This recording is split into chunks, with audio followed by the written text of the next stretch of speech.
Ao longo de toda a semana nós falamos sobre os pensamentos e emoções que norteiam os nossos comportamentos. Então norteiam também a tarefa de ser pai, a tarefa de ser mãe, a tarefa de educar os filhos, que é sempre um desafio, né? Todos aqueles medos de será que eu estou acertando? Será que eu estou conseguindo, né, construir de fato um ser humano feliz, capaz, que tem recursos pessoais para lidar com a vida?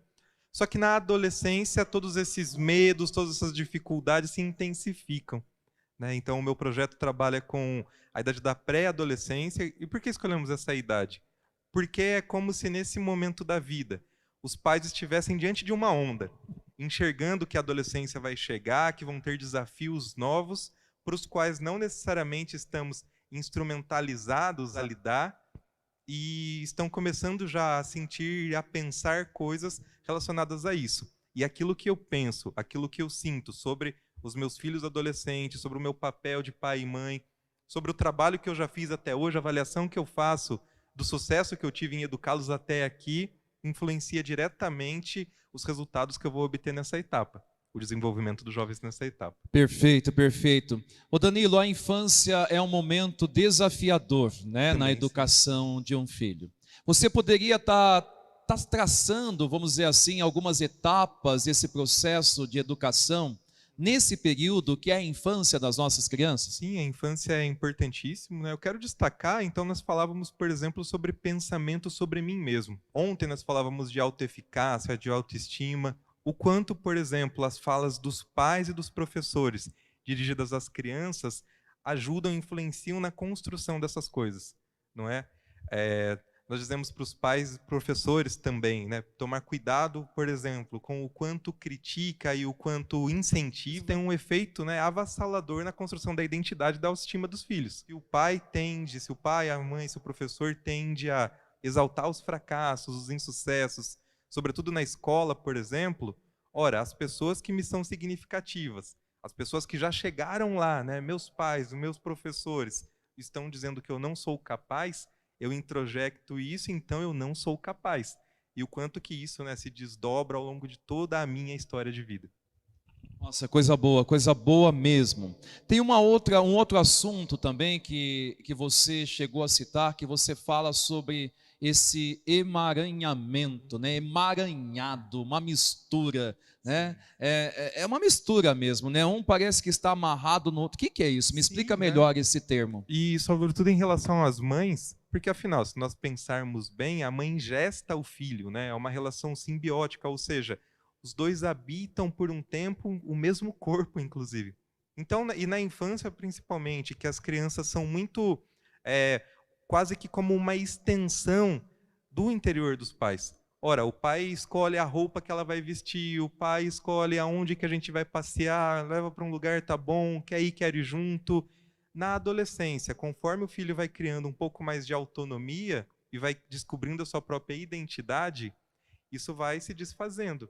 E isso é fonte de extrema angústia também para o pai e para a mãe, né? Algumas mães e alguns pais tentam manter esse emaranhamento, ou seja, a vida dos filhos e deles que se mistura, não sabe onde começa, né? Os desejos, os interesses, os valores de um e do outro, tentam levar esse emaranhamento ao longo de toda a adolescência e, inclusive, da vida adulta. É o que falávamos, por exemplo, sobre o casamento, né? Um tempo, na quarta-feira da mãe, que o filho casa e não consegue ainda não se desligar, né?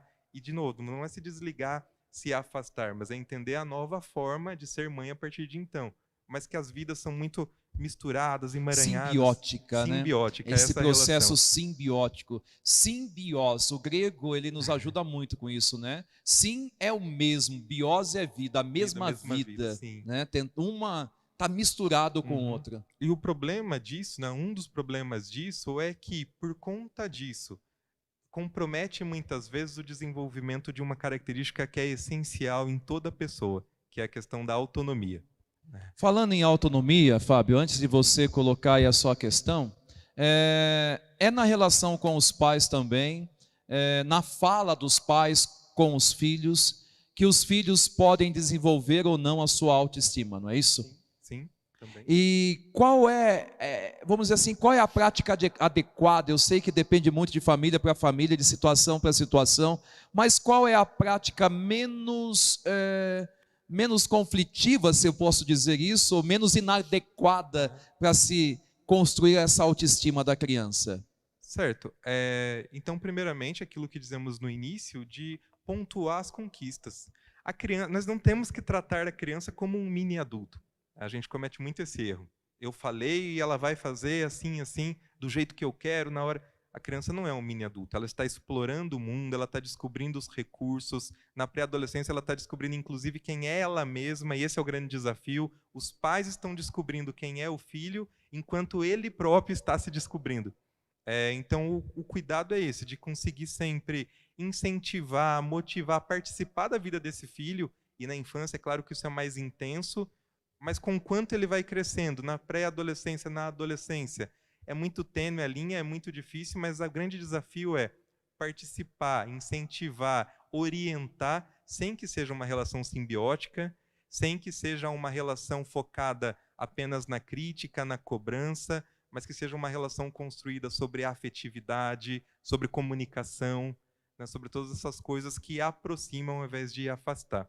Eu gostaria de comentar, tem um princípio básico de psicoeducação, é assim, aquele que educa, no caso, o pai e a mãe, tem que ter aquele feeling, aquele tino para conseguir discernir diante da criança. O que é que eu tenho que fazer por, o que é que eu tenho que fazer com, ou seja, fazer junto, e o que é que eu tenho que fazer.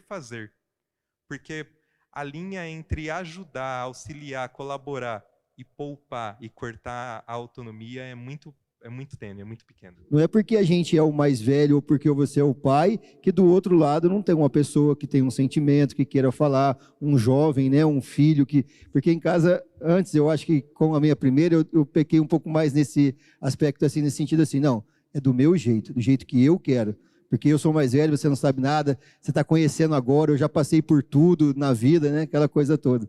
É claro que dentro da casa, né, os pais e as mães, por terem mais maturidade, por conseguirem interpretar a vida, né, com um olhar mais acurado, vão sim colocar quais são as regras da casa. O único cuidado é, eu simplesmente coloco essas regras e cumpra-se, ou eu tenho aquele cuidado de fazer realmente, de mostrar a importância da regra, o valor da regra, para que a criança, para que o meu filho internalize aquilo.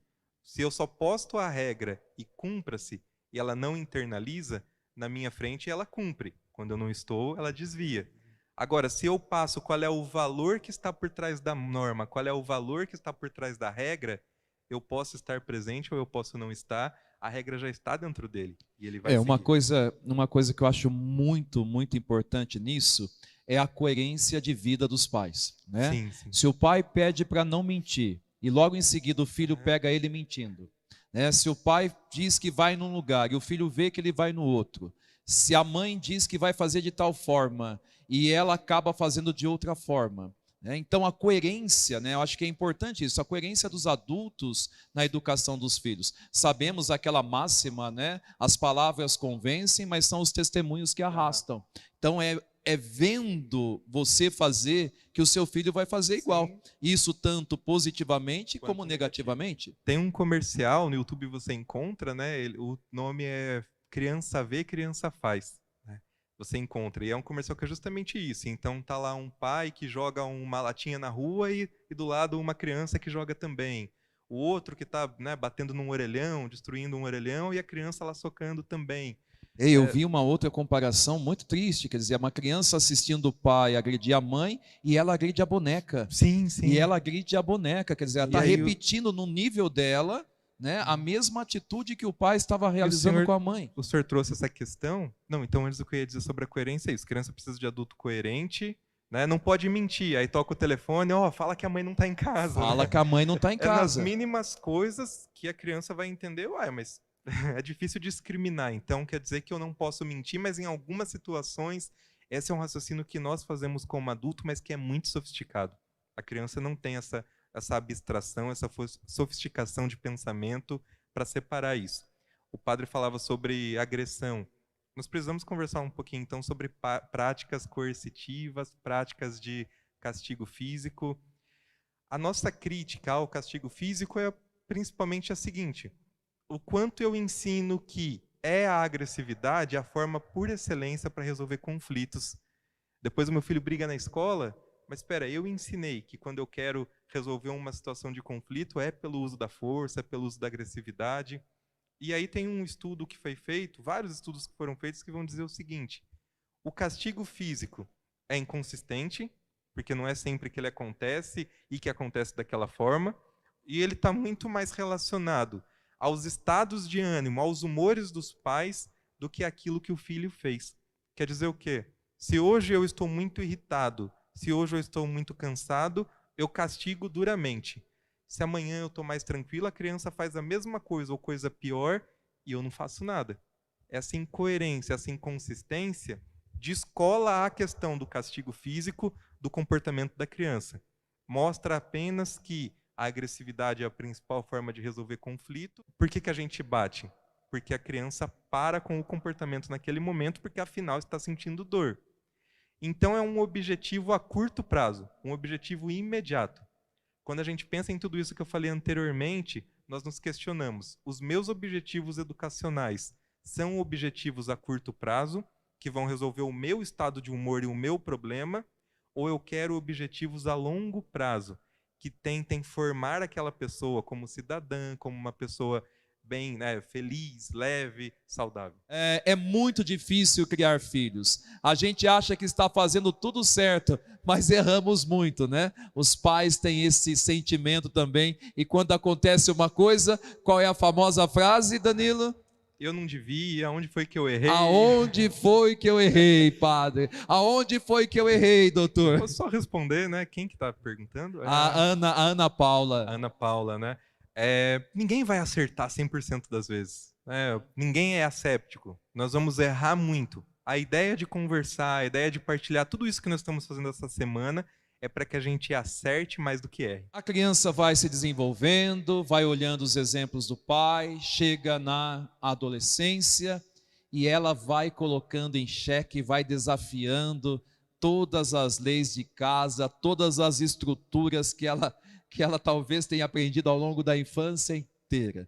E vai acontecendo esse momento de separação. O que você tem a nos dizer sobre isso?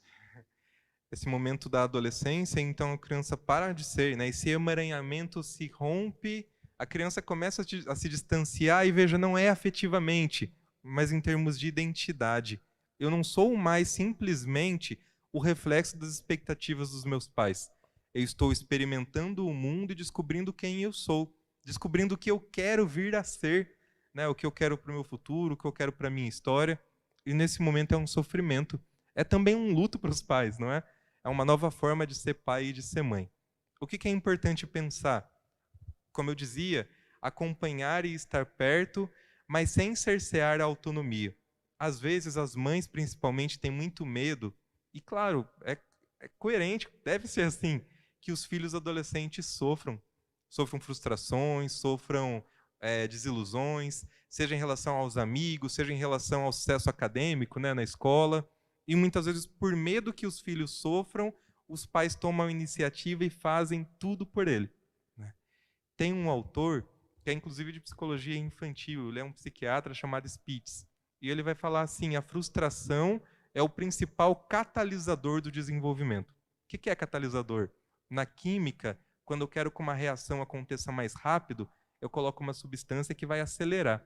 Então, a frustração acelera o desenvolvimento, ajuda no amadurecimento.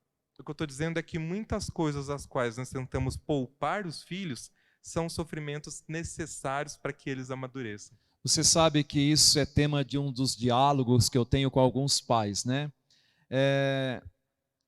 Alguns pais têm aquela mentalidade assim. É claro que todos nós queremos o melhor para as pessoas que nós amamos, mas tem umas frases que estão bem presentes em alguns pais. Eu não queria que o meu filho passasse pelas mesmas dificuldades que eu passei. E eu sou muito direto, viu, Danilo? E eu digo assim, foram por causa dessas dificuldades que você é o homem honrado, a mulher honrada que você é hoje. Por causa dos desafios que você enfrentou ao longo da vida.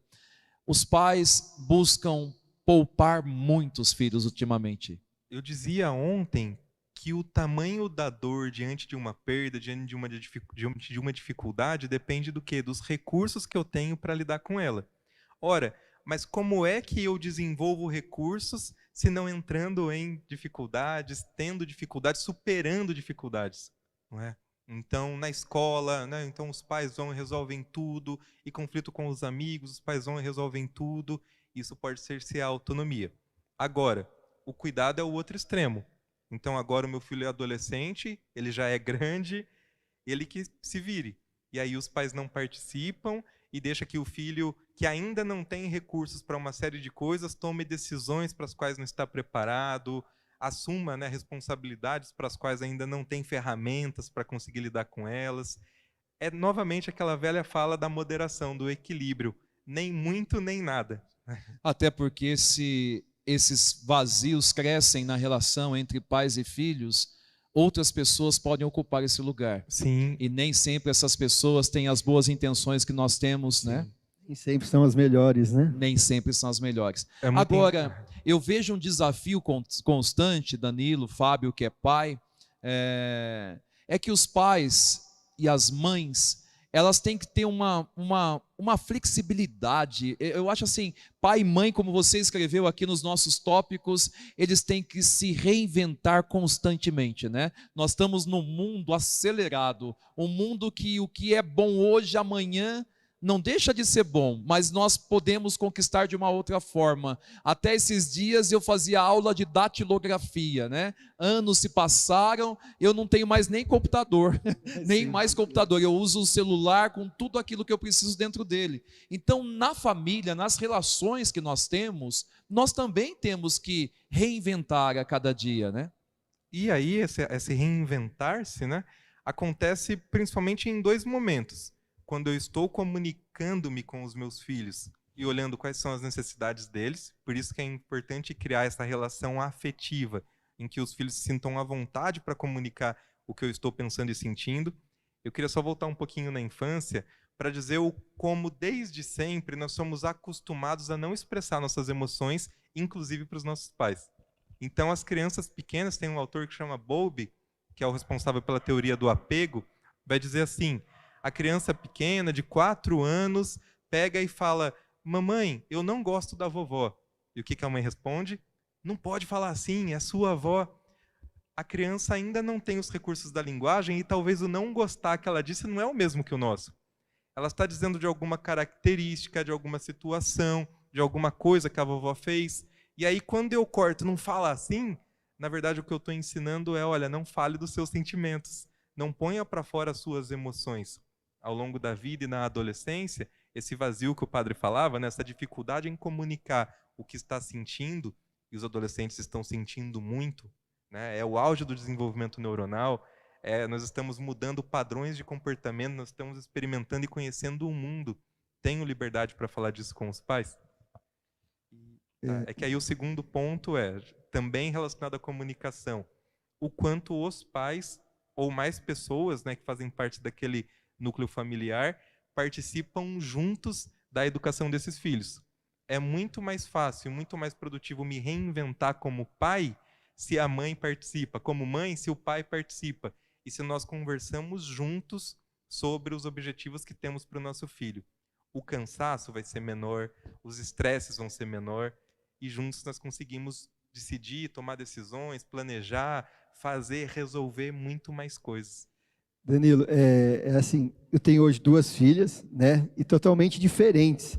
Então é que você falou, hoje, né, graças a Deus, a gente tem essa ferramenta, ou aceita essa ferramenta, né, mas ele dá assim, em fases diferentes. Também para os pais é uma situação diferente, né, porque, um exemplo, eu criei a Cláudia de uma forma e estou tendo que criar a Maria Eduarda de outra forma, né, porque é outros tempos.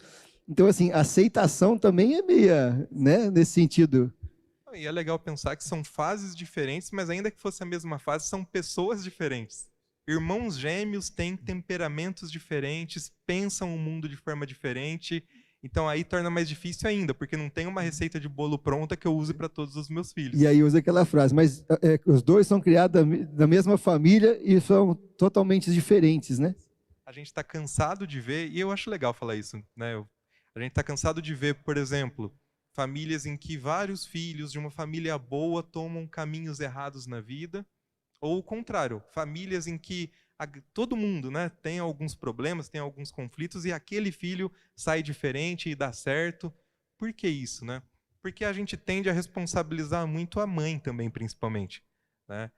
Então a gente fala, olha, a educação vem de berço, né? De fato vem, e os pais são os principais educadores, porque são os que acompanham os filhos por mais tempo. Agora, não é o pai e a mãe exclusivamente quem educa. A escola educa. Ora, nós trabalhamos o dia todo, os filhos estão na creche, na escolinha, a professora lá está educando. Os colegas de classe trazendo coisas que aprenderam nas suas casas estão educando. A televisão e o YouTube está educando, né? Então, a educação escapa ao berço, eu costumo dizer. Certo? Eu disse que a educação escapa ao berço e disse que os filhos estão ficando na escola, estão ficando...